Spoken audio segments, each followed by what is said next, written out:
நல்லதே நடக்கும் போம் நம சிவாயும் எல்லாம் வல்ல ஸ்ரீ பாரகியம்மன் திருவடி சரணம். உலகத்தமிழ் நெஞ்சங்கள் அனைவருக்கும் உங்கள் சிசரி ராஜ கணபதியின் அன்பான வணக்கங்கள்.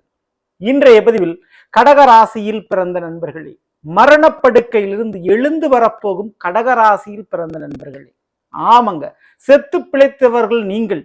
கண்டிப்பா இனி சொந்தமும் சொத்துக்களும் உங்களை தேடி வரும், உங்களை நாடி வரும். தமிழ் புத்தாண்டின் மூலமாக கிடைக்க போகும் வரங்களையும் வாய்ப்புகளையும் இன்றைய பதிவில் பார்க்க போறோம். ஸோ பதிவை ஃபுல்லா பாருங்க. இல்லை நம்ம சேனல்ல ஏற்கனவே கடகராசியில் பிறந்த உங்களுக்கு சனி பயிற்சி பலன்களா பதிவிட்டாச்சு. பார்க்காதவங்க சேனலை பாருங்க, கண்டிப்பா உங்களுக்கு யூஸ்ஃபுல்லா இருக்கும். மறக்காம நம்ம சேனலை சப்ஸ்கிரைப் பண்ணிங்க. கூட தர பெல் ஐக்கான பிரஸ் பண்ணிட்டு பக்கத்துல ஒரு ஆல்ரவுண்டர் ஆப்ஸ் தெரியும், தவறாம செலக்ட் பண்ணிச்சுங்க. அப்படின்னா நான் பதிவிடக்கூடிய அடுத்தடுத்த பதிவுகள் உங்களுக்கு உடனுக்குடன் நோட்டிபிகேஷனாக வந்து சேரும். கடகராசியில் பிறந்த நண்பர்களே, குரோதி வருடம் முடிய போகிறது. ஏப்ரல் 14 தமிழ் புத்தாண்டு பிறக்க போகுது. குறிப்பிட்டு திங்கட்கிழமை அன்னைக்கு விஸ்வாசுவ தமிழ் வருடம். அப்படின்னா என்ன அர்த்தங்க அப்படின்னா, உலக நிறைவு, உலக மக்களுடைய நிறைவை கொடுக்கக்கூடிய ஒரு வருடமாக இருக்கும். உங்களுடைய வாழ்க்கையில எது குறையா இருக்குதோ, எது முழுமை பெறாம இருக்குதோ, அதை அனைத்தையும் முழுமை பெறக்கூடிய வகையில் இந்த வருடம் உங்களுக்கு இருக்க போகிறது. அதுவும் குறிப்பிட்டு துளாராசியில சுவாதி நட்சத்திரத்துல இந்த வருடம் பிறக்குது. அதிரடியான மாற்றங்கள், திருப்பங்கள் இந்த சுவாதி நட்சத்திரத்திற்கு அதிபதியான ராகு பகவானால் கிடைக்கும் எல்லோருக்கும். அதுல உங்களுக்கு என்னென்ன நன்மை நடக்குது?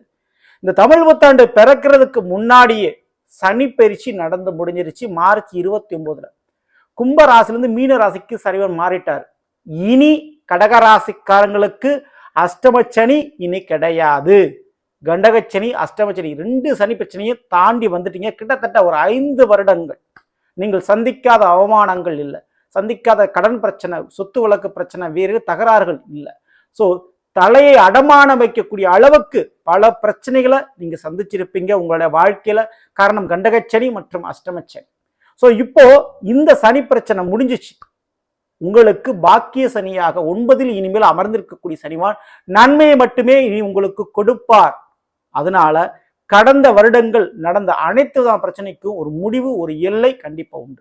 சரிங்களா? இதுல நீங்க நிம்மதியா இருக்கலாம்.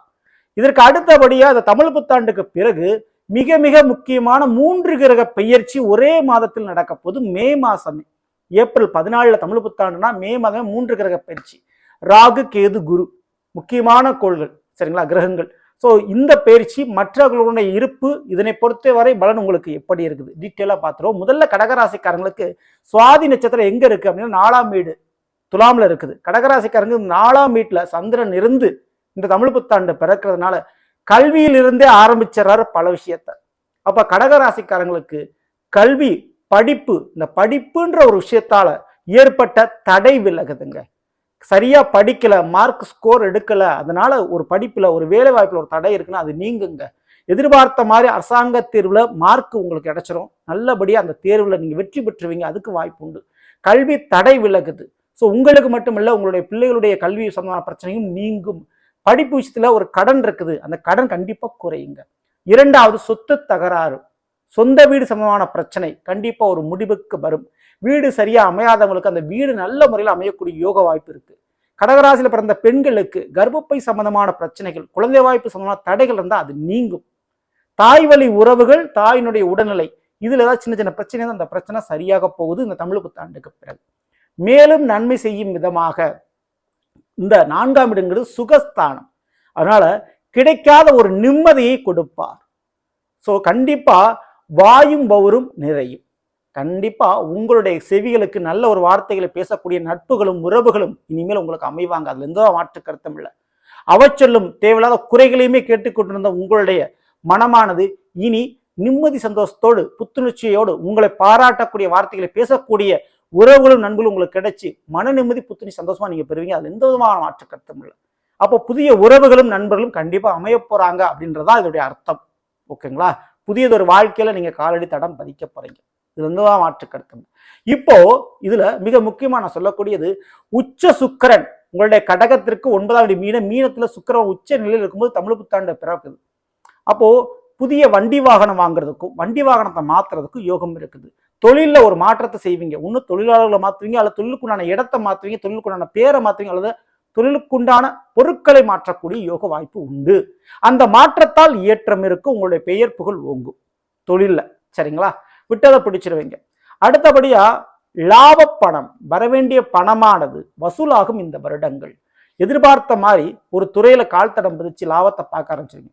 கைத்தொழில் ஒன்றை கற்றுக்கொள், கவலை உனக்கில்லை ஒத்துக்கொள் சொல்லுவாங்க. அந்த மாதிரி கடகராசிக்காரங்க நீங்க காசு பணம் கெட்டி அல்ல கால நேரத்தை விரயம் பண்ணி ஒரு விஷயத்தை கத்துக்கிட்டு இருந்திருப்பீங்க, படிப்புக்காக அல்ல ஒரு வேலைக்காக ஒரு தொழிலுக்காக. அந்த ஒரு விஷயம் இப்போ உங்களுக்கு வருமானத்தை கொடுக்கின்ற வகையில் உருமாறப் போகிறது. ஸோ அது உங்களுக்கு காசு பணம் மாறப்போகுது, அதுக்கு சான்சஸ் வந்துகிட்டே இருக்கு. சரிங்களா? இதுக்கு அடுத்தபடியா கண்டிப்பா இந்த பெரிய பெரிய அதிகாரத்துல பதவியில் இருக்கக்கூடிய உங்களுடைய பழக்க வழக்கங்கள் உங்களுக்கு ஏற்படும். அதன் மூலமா சில நன்மைகள் உங்களுக்கு உண்டு. மேலும் கடன் அப்படின்ற ஒரு பிரச்சனை கண்டிப்பா கடகராசிக்காரங்களுக்கு இந்த கடன் அப்படின்ற ஒரு பிரச்சனை கரையும் குறையும் மறையும். காரணம் என்ன? கடகத்திற்கு 6ஆம் வீடு எதுனா அது தனுசு. அதற்கு அதிபதி யாரு? குரு. அவர் ரிஷபத்துல இருக்கிறாரு. அவர் மே மாதம் பேரிச்சி அடைஞ்சு 12ஆம் வீடான மிதுனத்துக்கு இடம் மாறி போயிடுறாரு. 12ஆம் வீடுன்றது விரயஸ்தானம். சரிங்களா? ஸோ 6க்குரியவன் 12 விரயஸ்தானத்தில். அப்ப கடகராசிக்காரங்களுக்கு கையில எவ்வளவு காசு பணம் வந்தும் கடனை அடைக்க முடியாம ஒரு தவிப்பு நிலை இருக்கும். அந்த தவிப்பு நிலை முடியும், கடன் அடைபடும். அதே நேரத்தில் குருவினுடைய 7ஆம் பார்வை தனுசு ராசிக்கு கிடைக்குது, 6ஆம் வீட்டுக்கு கிடைக்குது.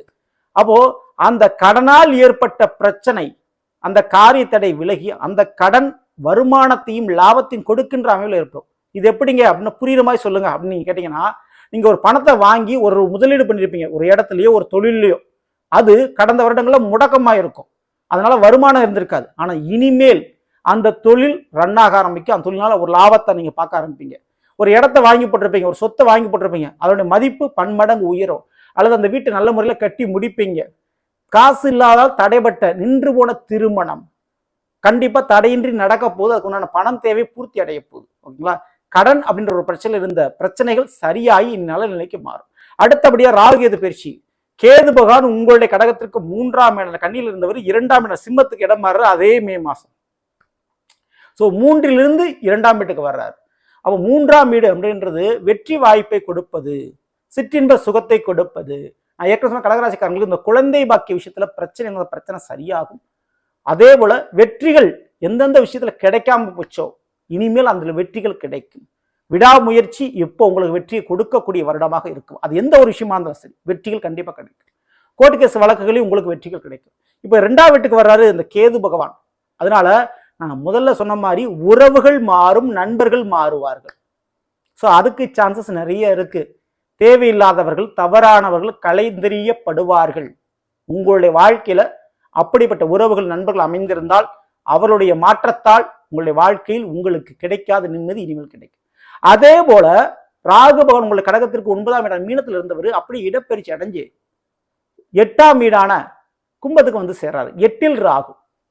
ஸோ 8ல ராகுவானம் வந்தா என்னங்க பலன் கிடைக்கும் அப்படின்னா, சொத்து தகராறு, சொத்து பிரச்சனை ஒரு முடிவுக்கு வரும்.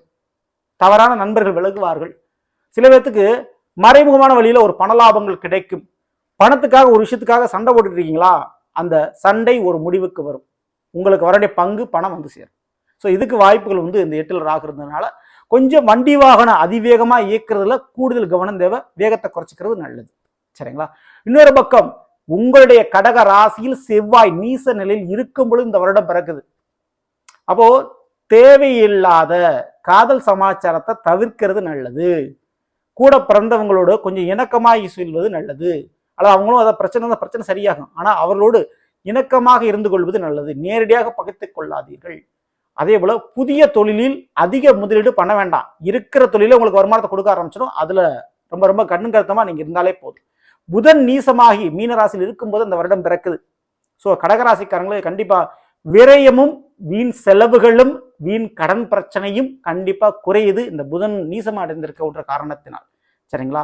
ஸோ இப்படிப்பட்ட தருவாயில் கண்டிப்பா கடகராசிக்காரங்களுக்கு 5 ஆண்டுகள் நீங்கள் வாழ்ந்த அந்த கஷ்ட காலகட்டத்துக்கு ஒரு முடிவு சனி பயிற்சியாலும் 6ல், அதாவது 6ஆம் வீட்டுக்கு அதிபதியான குருவன் 12ல மறையதுனால கடன் பிரச்சனை, எதிரி பிரச்சனை, நோய் பிரச்சனையும் குறையும் மறையும் இந்த வருடம். ஆக மொத்தம் கண்டிப்பா உங்களுக்கு எழுந்து நிற்கக்கூடிய ஒரு வருடமாக இது இருக்கும். எத்தனை பேர் உங்களை ஏமாற்றினாலும், உங்களுக்கு துரோகம் செய்தாலும், உங்களுடைய உடல் மனம் இந்த ரெண்டுமே உங்க கையில இருக்கு. ரெண்டுமே உங்களுக்கு மிகப்பெரிய ஆயுதம். ஸோ புத்தி உள்ளவனுக்கு மிகப்பெரிய ஆயுதம் அந்த புத்தி மட்டுமே. ஸோ அப்படிப்பட்ட தந்திரமும் புத்தியும் மதியும் உங்களிடம் இருக்கும் மாதிரி யாரும் உங்களை வெல்ல முடியாது. ஸோ அதன் மூலம் சேர்ந்து இந்த கிரகங்களும் உங்களுக்கு வாய்ப்பினை கொடுக்கும். அந்த வாய்ப்பை சரியா பயன்படுத்தினா தமிழ் புத்தாண்டுக்கு பிறகு உங்களை வெல்வது யாராலும் முடியாது.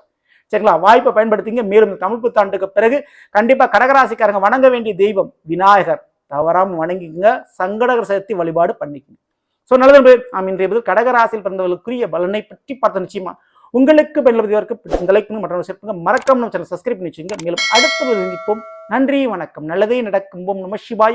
ஏழாம் ஸ்ரீ பாரகியம்மன் திருவடி சரணம்.